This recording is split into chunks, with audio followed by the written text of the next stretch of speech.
I told you multiple times to move this fence. You are in violation of the homeowner agreement, and I demand you stop this nonsense right now. The farm had always been quiet in the early mornings, the kind of quiet that carried meaning rather than emptiness. The land stretched wide and patient under the pale light of dawn, acres of soil shaped by years of work that rarely announced itself to anyone else. Dew clung to the crops. The fences stood where they had stood for decades, and the slow rhythm of routine guided everything that happened there. This land was not borrowed or temporary. It was owned, earned, and protected long before anyone else decided they had an opinion about it. The work that morning followed the same familiar pattern it always had.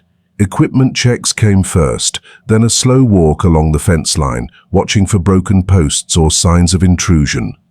The land bordered a newer residential development, a cluster of tidy homes built where open fields once existed. Over time, the presence of those houses had changed the atmosphere near the property line. Complaints arrived more often than questions. Suspicion replaced curiosity. Some neighbors looked at the farm as if it were an inconvenience rather than a foundation that existed long before their property lines were drawn. The farmer moved with calm purpose, wearing work clothes stained by effort rather than neglect. The tractor rested nearby, and the barn doors stood open to let in the morning air. Everything was ordinary, predictable, and peaceful. That peace, however, had grown fragile in recent months. The nearby neighborhood had developed a reputation for overreach, fueled by an informal homeowners association that treated authority like a hobby. Rules were enforced selectively, and complaints often traveled faster than facts. It began subtly, with lingering stares from the edge of the property and slow-moving cars that stopped just long enough to take notice. Then came the photos taken from a distance, phones raised as if documenting a crime rather than a livelihood. Each glance carried judgment. Each pause implied suspicion. Still, the farmer continued working, trusting that ownership and legality would speak for themselves if challenged. That assumption did not hold for long. Late that morning, movement near the fence drew attention. A woman stood just beyond the boundary line, her posture rigid and her presence unmistakably deliberate. She wore the uniform of self-assured authority, polished and unbothered by context. Her gaze scanned the land as if assessing something that belonged to her by default. She did not step forward, but she did not need to. The tension arrived with her. The farmer noticed her but did not stop working immediately. Experience had taught patience, too often reacting early escalated situations that could dissolve on their own, but she remained, her stance growing firmer as minutes passed. Eventually the stillness broke. She raised her phone, angling it toward the fields, the barn, the equipment, and finally toward the farmer. The air shifted. From the edge of the field, the woman gestured sharply, her body language signaling accusation rather than inquiry. The farmer approached slowly, staying within the boundaries of the land, grounded by the certainty of property lines etched into memory. There was no uncertainty here, no misunderstanding on the farmer's side. This land was surveyed, registered, taxed, and defended, yet the woman's expression suggested she believed otherwise. She stepped closer to the fence, still remaining on the residential side, and began tapping rapidly on her phone.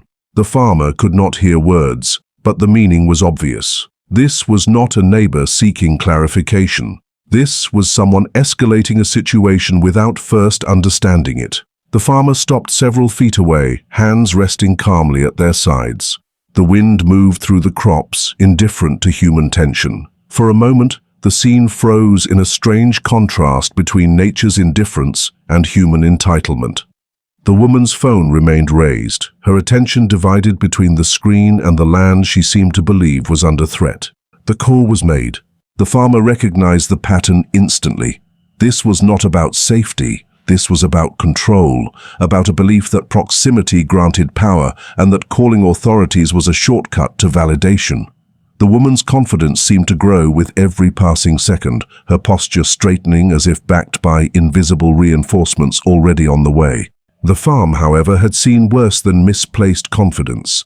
It had endured storms, droughts, and legal disputes far more serious than a neighbor's assumptions. The farmer did not raise their voice or posture. There was no need. Every inch of land beneath their boots held proof of legitimacy. As the woman continued documenting, she moved along the fence line, narrating her version of events into the phone. She pointed at the equipment, the structures, and finally at the farmer again. Her expression reflected certainty, the kind that came from believing rules existed solely to support her perspective. She did not ask who owned the land. She did not consider the possibility that she was mistaken. In her mind, authority had already been claimed. The farmer felt a familiar frustration rise, tempered by restraint. This was not the first time someone had assumed wrongdoing without evidence. The difference this time was the intensity. The call to emergency services marked a new level of escalation, one that carried consequences beyond inconvenience. False reports had weight. They consumed resources, they altered records, and they often left lasting impressions even after being disproven. Still, the farmer waited. Time passed slowly, stretched thin by anticipation. The woman's movements became more animated as she paced, glancing down the road as if expecting sirens at any moment. She occasionally looked back at the farmer, her expression hardened by a belief that justice was already on her side. The farm itself remained unchanged, the land unmoved by accusation. The farmer considered the situation carefully. There were documents in the house, maps filed with the county, and a history tied to this soil that could not be erased by a phone call. There was also something else, something the woman could not see from where she stood. Something earned through years of service and responsibility beyond the boundaries of the farm. That knowledge brought calm. The distant sound of approaching vehicles eventually reached the edge of the field. The woman noticed it first, her posture shifting from assertive to triumphant. She lowered her phone briefly, smoothing her appearance as if preparing for confirmation rather than clarification. The farmer remained still, grounded and patient. The vehicles slowed near the entrance to the property, tires crunching against gravel. The woman turned fully toward the road, her attention locked on what she believed would be the final word. The farmer took a steady breath, aware that the moment approaching would change the direction of everything that followed. What she expected was enforcement. What she was about to encounter was reality. The arrival of official vehicles always changed the atmosphere, no matter the setting. On the farm, where days were usually measured by weather and work rather than interruptions, the presence of authority felt heavier than it should have. Tires settled into the gravel near the entrance. Engines idled, and the calm rhythm of the land paused as if waiting to see what would happen next. The woman near the fence straightened fully now, her earlier pacing stopped. Confidence radiated from her posture, sharpened by the belief that she had done exactly what she was supposed to do. In her mind, this moment represented validation. The call had been made, the response had arrived. Order would be restored according to her version of events. The farmer observed quietly as uniformed figures stepped out of the vehicles. Their movements were practiced, neutral, shaped by routine rather than judgment. They surveyed the scene with trained eyes, taking in the distance between the fence, the equipment, and the people involved. Their expressions revealed nothing, which only seemed to frustrate the woman further. She had expected recognition, perhaps even gratitude, for her vigilance. Instead, she was met with professionalism. The officers began by orienting themselves to the environment, the wide fields, the aging barn, the clearly marked fence line, and the farmhouse set back from the road painted a picture that did not immediately support the urgency implied by the call. Still, procedure mattered. Calls were answered based on reported information, not assumptions. The woman moved quickly toward them, her body language animated and assertive. She positioned herself as the focal point of the situation, gesturing back toward the farmer and the land with an air of ownership that did not match reality. Her confidence surged as she relayed her account, emphasizing trespass, suspicion, and concern for safety. Each gesture reinforced her belief that she was protecting something that needed defending. The farmer remained where they were, deliberately non-confrontational. There was no attempt to interrupt or challenge the narrative unfolding in front of the officers. Experience had taught that truth rarely needed volume. It only needed time. As the woman spoke, the officers listened without interruption. Their eyes moved between her and the land, occasionally drifting toward the farmer, whose calm demeanor contrasted sharply with the woman's intensity. The officer's posture suggested patience, not agreement. They asked clarifying questions, each one methodical, designed to establish facts rather than feelings. The woman's responses grew sharper. She reiterated her certainty, leaning heavily on assumptions tied to proximity and appearance. In her view, the farmer did not belong because she did not recognize them as belonging. That distinction, flawed as it was, formed the foundation of her complaint. The officers eventually shifted their attention toward the farmer. The moment was subtle but significant. Their approach was measured, respectful, and open-ended. They did not arrive with hands on equipment or voices raised. They arrived seeking clarity. The farmer met them halfway, posture relaxed, expression steady. There was no need for defensiveness. The land itself stood as evidence. The officers asked for identification and clarification regarding ownership. The request was procedural, not accusatory. The farmer acknowledged it calmly, explaining the nature of the property, its boundaries, and its history. There was no rush in the explanation, no frustration allowed to surface. Each word was chosen carefully, grounded in fact rather than emotion. The woman watched closely, her expression shifting between impatience and disbelief. She expected resistance, confusion, or excuses. What she saw instead unsettled her. The farmer did not hesitate. There was no scrambling for answers, no uncertainty. That confidence did not align with her expectations. The officers listened attentively, nodding occasionally as details were provided. They glanced back toward the fence line, comparing what they heard with what they saw. The pieces began to align in a way that contradicted the original complaint. The farm was clearly established. The boundaries were evident. Nothing suggested trespass. Still, procedure required verification. One officer asked a follow-up question about documentation. The farmer acknowledged that records were available and mentioned their location without urgency. The tone remained cooperative, transparent, and composed. There was no attempt to assert superiority or dismiss the process.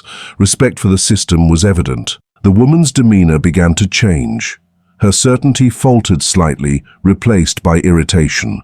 She interjected occasionally, emphasizing her belief that something was wrong, that rules had been violated, that authority needed to act decisively. Each interruption, however, seemed to distance her further from the officer's focus. They did not respond to her interruptions directly. Instead, they continued gathering information, their attention anchored to facts rather than volume. The contrast was stark. One side relied on assumption, the other relied on evidence. As the interaction continued, the farmer reached into a pocket slowly and deliberately. The movement was not dramatic, nor was it intended to be. It was simply the next step in a process that had been repeated many times before, though rarely under these circumstances. The officers noticed immediately, not with alarm, but with awareness. The farmer produced an item carefully, holding it in a way that signaled respect and familiarity. It was not a weapon, nor a document related to land ownership. It was something else entirely. The badge. Its presence was understated, revealed without flourish or confrontation. The farmer did not announce it or raise it high. It was presented quietly, confidently, and with the understanding that those who needed to recognize it would do so instantly. The effect was immediate. The officer's posture shifted almost imperceptibly, but the change was unmistakable. Recognition crossed their faces, followed by understanding. Their expressions softened into a form of professional acknowledgement, reserved for those who shared responsibility rather than conflict. The woman saw the change, but did not yet understand it. Her eyes moved from the badge to the officers, searching for the reaction she expected. What she found instead was silence. The confidence she had carried so effortlessly moments earlier began to drain. Her posture stiffened, not with authority now, but with uncertainty. The narrative she had constructed no longer controlled the room. Something beyond her assumptions had entered the situation, and it did not align with her expectations. The farmer lowered the badge after a moment, returning it to its place without comment. There was no need to explain further. The truth had already begun to speak for itself. The officers exchanged brief looks, a silent confirmation passing between them. Their attention returned to the farmer, now framed not as a suspect, but as a peer. The dynamic of the encounter had shifted entirely. The woman stood frozen near the fence, her phone still in her hand, its screen dark. The authority she believed she had summoned no longer revolved around her. The scene she expected had unraveled quietly, leaving her with nothing to say. The farm, unchanged and unmoved, reclaimed its stillness as the weight of the moment settled. The truth had not been loud. It had not needed to be. And this was only the beginning of the reckoning that would follow. Silence has a way of revealing more than words ever could. On the farm, it returned slowly, not as peace, but as a tense pause filled with unspoken realization. The moment the badge disappeared back into the farmer's pocket, the balance of power shifted completely. What had once been a performance built on accusation now stood exposed, stripped of momentum and meaning. The officers adjusted their stance, no longer positioned as responders to a complaint, but as evaluators of a situation that had been misrepresented. Their attention moved deliberately away from the woman and toward the broader context of the property. They walked the fence line briefly, confirming what had already become clear. The boundaries were visible, the signage was intact. There was no indication of trespass, disorder, or threat. The woman remained near the fence, her posture stiff and uncertain. Her earlier confidence had evaporated, replaced by a tight stillness that betrayed confusion. The phone in her hand no longer served as a shield or a weapon. It had become a reminder of how quickly certainty could collapse when confronted with reality. The farmer stayed composed, offering space rather than pressure. There was no satisfaction taken in the shift, no visible reaction to the woman's unraveling. Years of experience had taught restraint. This was not about winning an argument, it was about allowing facts to complete their work.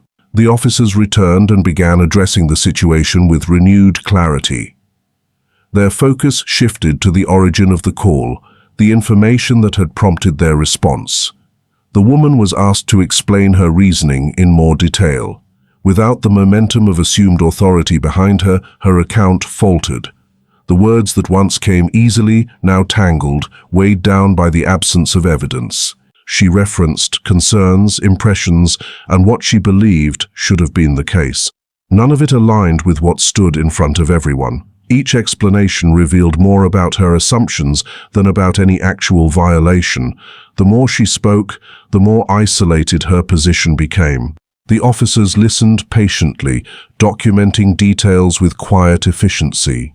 Their questions were precise, designed to clarify responsibility rather than escalate conflict. They asked about prior interactions, previous complaints, and any direct knowledge she had of the property's ownership. Each question narrowed the scope of her justification. The farmer observed the exchange from a distance, maintaining a neutral presence. There was no interruption, no attempt to steer the narrative. The truth did not need assistance. It unfolded naturally when allowed space. As the conversation continued, the officers acknowledged the seriousness of emergency calls and the implications of misusing them. Their tone remained professional, but the message was unmistakable. Resources had been diverted based on an unverified assumption. That mattered. The woman's reaction shifted again, this time toward defensiveness. Her body language suggested frustration rather than authority. She gestured toward the neighboring homes, referencing community standards and perceived norms. It was clear now that her actions were driven less by concern and more by a belief that proximity entitled her to control. The officers did not respond to those implications.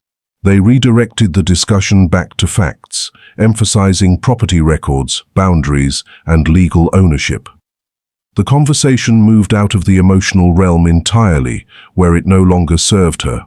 At one point, an officer turned to the farmer and confirmed details already shared. The acknowledgement was brief, but meaningful.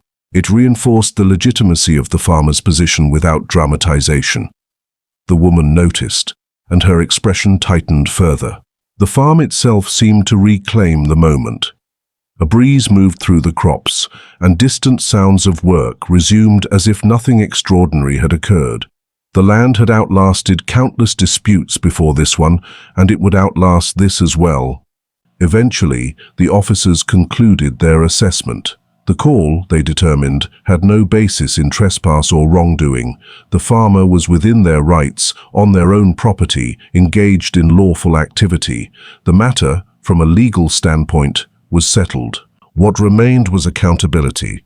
The officers addressed the woman one final time, outlining the findings clearly and without embellishment. The authority she had attempted to wield no longer supported her position. The consequences were not dramatic, but they were real. A record had been created. A warning issued. The seriousness of false or unnecessary emergency calls was reinforced. The woman did not respond immediately. Her silence spoke volumes. The confidence that had fueled her actions earlier was gone, replaced by an awareness that her assumptions had carried weight beyond embarrassment. The system she believed would validate her had instead corrected her. The officers prepared to leave, their presence no longer required. They offered a brief, professional acknowledgement to the farmer, one that recognized both cooperation and shared responsibility. There was no spectacle in their departure. The vehicles rolled away as quietly as they had arrived. The woman remained for a moment longer, standing at the fence with no audience left to convince. The farm stretched out before her, unchanged and indifferent. Whatever sense of control she believed she had claimed no longer existed. The farmer turned back toward the work waiting to be done. The day was far from over, and the land demanded attention regardless of human conflict. As tools were picked up and routines resumed, the incident began to settle into memory, filed away among countless others that revealed more about people than property. But the story did not end there. The ripple effects of that morning would travel beyond the fence line into the neighborhood that had nurtured the assumption of unchecked authority. Questions would be asked, narratives would shift, and the woman who had made the call would soon discover that actions once taken rarely remain contained. By the following morning, the farm felt the same as it always had, but the surrounding air carried a subtle shift. The land had not changed, yet something beyond its boundaries had. News of the incident traveled faster than expected, not through official channels, but through the informal network that thrived in the neighboring development. Stories were exchanged in driveways, over fences, and inside group chats where certainty often replaced verification. The woman who had made the call did not intend for the event to become public, but public it became nonetheless. In communities where perception mattered more than accuracy, the narrative mutated as it spread. Some framed it as a misunderstanding, others hinted at overreaction, a few quietly acknowledged what it truly was, an abuse of assumption wrapped in borrowed authority. The informal homeowners association, which had long operated in the background, took notice. Its influence relied heavily on maintaining the illusion of control, and any incident that challenged that image demanded attention. The woman had been an enthusiastic participant in that system, often vocal about rules and appearances. Now, her name circulated for different reasons. Messages appeared in community forums questioning the legitimacy of the call. Others asked why emergency services were involved at all. Screenshots of property maps and public records surfaced, shared by residents who had grown tired of unchecked enforcement driven by personal bias. What had once been whispered dissatisfaction gained volume.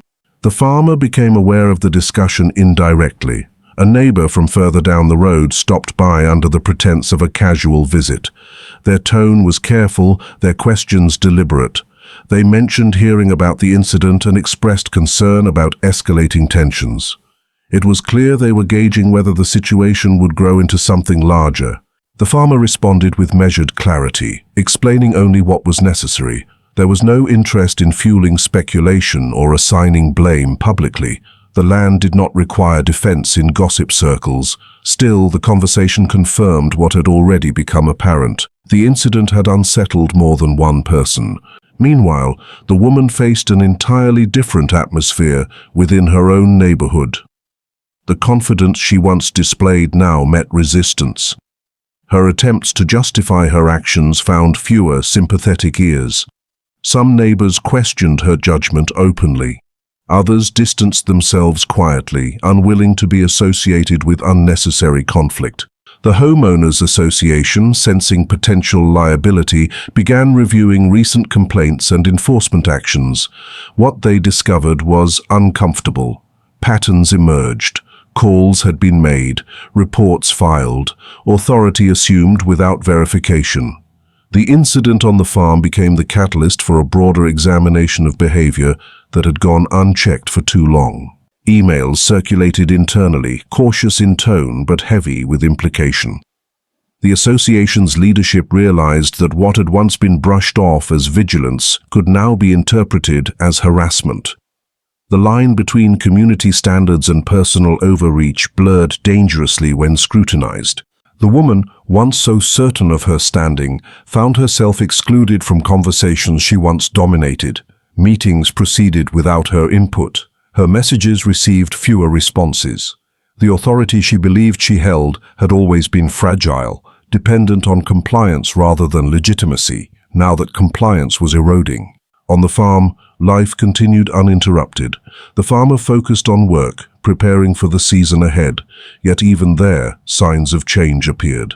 A county official reached out, not to question ownership, but to verify records after receiving inquiries. The farmer welcomed the review, providing documentation without hesitation. Transparency, after all, favored truth. The official visit reinforced what was already known. The farm was in full compliance. The boundaries were correct. The operations were lawful. The documentation was complete. The visit ended with reassurance rather than concern. That confirmation, however, did not stay contained. Word returned to the neighborhood, stripping away any remaining ambiguity. The narrative shifted again, this time toward accountability. Questions arose about why such verification had been necessary at all. The woman attempted to regain footing by reframing the incident as a precautionary measure, but that explanation no longer satisfied. People had begun to recognize a pattern of behavior that prioritized control over understanding. The farm incident had simply made it visible. The Homeowners Association eventually issued a general notice reminding residents of appropriate channels for addressing concerns and discouraging the misuse of emergency services. The message was carefully worded, avoiding direct mention of the woman or the incident. Still, its intent was unmistakable. For the farmer, the notice served as quiet vindication. There was no triumph in it, only a sense of closure beginning to form. The land had not needed defending loudly, it had simply needed time. Yet unresolved tension lingered. The woman had not apologized, nor had she directly acknowledged the harm caused by her actions. Silence, in this case, was not peace, it was avoidance. As days passed, a formal letter arrived at the farmhouse. It was not a complaint, but a request for a meeting. The association, now under scrutiny, sought to address concerns directly. The invitation suggested a desire to reset boundaries, to clarify roles, and perhaps to repair damage done. The farmer read the letter carefully, understanding that what lay ahead was not merely a conversation about land. It was about power, responsibility, and the consequences of unchecked assumptions. The meeting was scheduled for a weekday evening, chosen deliberately to ensure maximum attendance. The community hall, usually reserved for routine announcements and predictable agendas, carried a different energy that night. Folding chairs filled the room, and conversations overlapped with restrained tension. This was no longer just about a farm or a phone call. It had become a moment of collective self-examination for a neighborhood accustomed to enforcing rules without being questioned. The farmer arrived early, not out of obligation but intention. Preparedness had always been a habit. The setting was unfamiliar territory, far removed from open fields and steady routines, yet the same calm guided each step. Documents were not carried openly, nor was authority displayed. There was no need. The facts had already spoken loudly enough. As residents filtered in, attention shifted subtly. Some nodded in acknowledgement, others avoided eye contact altogether. The woman who had made the call arrived later, choosing a seat near the back. Her presence was quieter now, her posture less assertive. The confidence that once defined her movements seemed replaced by caution. The association's leadership opened the meeting with careful phrasing, emphasizing unity, community standards, and shared responsibility. Their words attempted to smooth over weeks of unrest, but the undercurrent remained. This gathering was not about reassurance. It was about accountability. The incident was addressed indirectly at first, framed as a learning experience. The leadership spoke about the importance of verifying information before escalating concerns and the potential consequences of involving emergency services unnecessarily.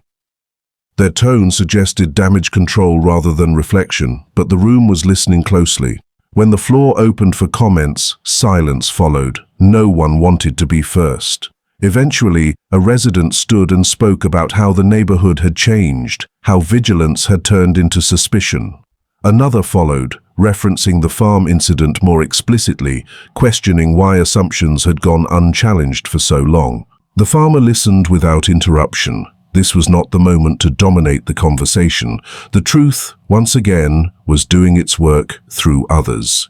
As more voices joined, a pattern emerged.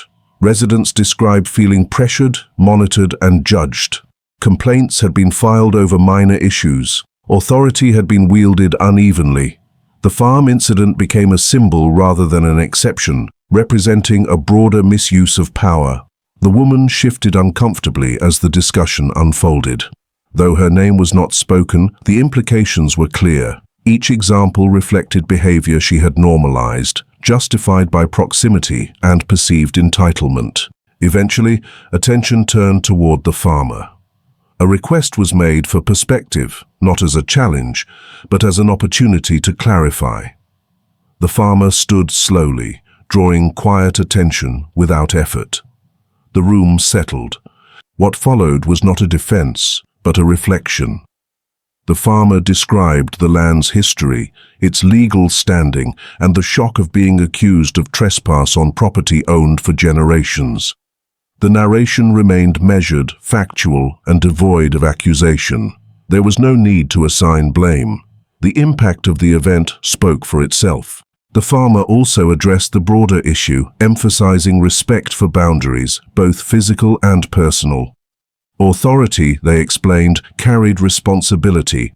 When used carelessly, it harmed trust more than it protected order. The room absorbed the message in silence. The association leadership responded with assurances of reform. They outlined plans to revise complaint procedures, establish clearer verification processes, and limit informal enforcement actions. The words sounded promising, but skepticism lingered. Trust, once strained, required more than promises. The woman did not speak. Her silence carried weight, more than any justification might have. She sat still, avoiding the collective gaze, confronted not by a single opponent, but by a community no longer willing to overlook behavior it had once enabled. As the meeting concluded, a sense of closure mixed with uncertainty. Change had been acknowledged, but its durability remained to be seen. The farmer left without lingering, stepping back into the night with the same composure they had carried throughout the ordeal. Outside, the air felt lighter. The confrontation that had loomed for weeks had arrived, unfolded, and passed without spectacle. There were no raised voices, no dramatic exits. Just a reckoning conducted in plain terms. In the days that followed, tangible changes began to surface. Notices were updated, procedures revised. The association's presence grew quieter, more deliberate. Complaints decreased. Conversations shifted from enforcement to coexistence. The woman withdrew further from community involvement, whether out of embarrassment or reflection. Her absence spoke volumes. The authority she once claimed had dissolved, replaced by the reality of consequences. On the farm, work continued uninterrupted. The land responded as it always had, indifferent to human conflict but appreciative of care. The crops grew, the fences held, the rhythm of labor reclaimed its place. Yet one final thread remained unresolved. A formal letter arrived from the association, this time addressed directly to the farmer. It contained an acknowledgement, carefully worded but sincere. An apology was implied, though not explicitly stated. More importantly, it included a commitment to ensure that what happened would not happen again. The farmer folded the letter and set it aside, understanding that words were only as meaningful as the actions that followed. The season shifted quietly, as it always did, without regard for human disputes or resolutions. On the farm, the days shortened, the air cooled, and the land prepared itself for rest. The events of the previous weeks settled into memory, no longer sharp, but still instructive. What had begun as a single accusation had reshaped an entire community's understanding of authority, boundaries, and consequence. The promised changes within the neighborhood did not arrive all at once. They unfolded gradually, measured by absence rather than presence. Patrols stopped, complaints dwindled. The constant sense of being watched eased. Where tension once hovered, a cautious neutrality replaced it. People began to mind their own property again, rediscovering a balance that had been lost to overreach. The Homeowners Association followed through, slowly but visibly. Procedures were formalized. Anonymous reports were discouraged. Verification became mandatory before escalation. The informal power once exercised by a few was redistributed into a system that demanded accountability. It was not perfect, but it was different. And different, in this case, was progress. The woman remained largely out of sight. Her name faded from conversations, her influence dissolving without ceremony. There was no public apology, no dramatic reckoning. Instead, there was retreat. Sometimes consequences did not arrive as punishment, but as quiet exclusion from spaces where trust had been broken. The community did not need to exile her. It simply moved on without her leadership. The farmer noticed the change most clearly in the absence of interruption. Days passed without unfamiliar cars slowing near the fence. No phones were raised, no assumptions announced themselves. The land reclaimed its anonymity, returning to the background where it belonged, not as a problem to be solved, but as a place to work. Occasionally, neighbors passed by and waved. A few stopped to talk. Conversations brief and cautious at first, then warmer with time. There were acknowledgements, subtle and sincere, offered without spectacle. The incident had become a shared lesson, one most preferred not to repeat. The badge remained where it always had, unseen and unspoken. It was never meant to dominate the narrative. Its purpose had been fulfilled the moment it restored balance. Authority, when properly held, did not linger. It stepped back once order was restored. As winter approached, the farm slowed. Equipment was stored, fences reinforced, and fields prepared for dormancy. The work carried a familiar satisfaction, grounded in effort rather than conflict. The land responded as it always had, indifferent to drama, but loyal to care. One afternoon, while reviewing paperwork at the kitchen table, the farmer came across the earlier letters from the association. They were read once more, not with resentment, but with perspective. The situation had forced clarity, not just for the neighborhood, but for the system that governed it. That clarity, though uncomfortable, had value. The final confirmation arrived quietly. A county notice verified updated boundary records and acknowledged the previous inquiry as resolved. The language was clinical, unemotional, and final. It marked the official end of a dispute that had never truly existed beyond assumption. With that, the last loose end was tied. The story did not conclude with triumph or humiliation. There was no public spectacle to replay, no viral ending to chase. Instead, it ended with correction, with the quiet restoration of order, with a reminder that authority borrowed without understanding eventually collapses under its own weight. The farm stood unchanged, just as it had before the call was ever made. The land did not remember accusation. It remembered care. It responded to effort, not entitlement. That truth had outlasted the conflict and would outlast many more. In the months that followed, the neighborhood settled into a new rhythm. not perfect, but more cautious, more aware. The incident became a reference point, not spoken often, but understood. A reminder that power required legitimacy, and that legitimacy could not be assumed. For the farmer, the experience reinforced something long known. Ownership was more than documentation. It was responsibility, patience, and the willingness to let truth unfold without force. When challenged, it did not shout. It waited. And when the moment came, it spoke clearly enough to end the matter without a single raised voice. If you liked this story, please like, subscribe, and share it with others so they can learn something from it too.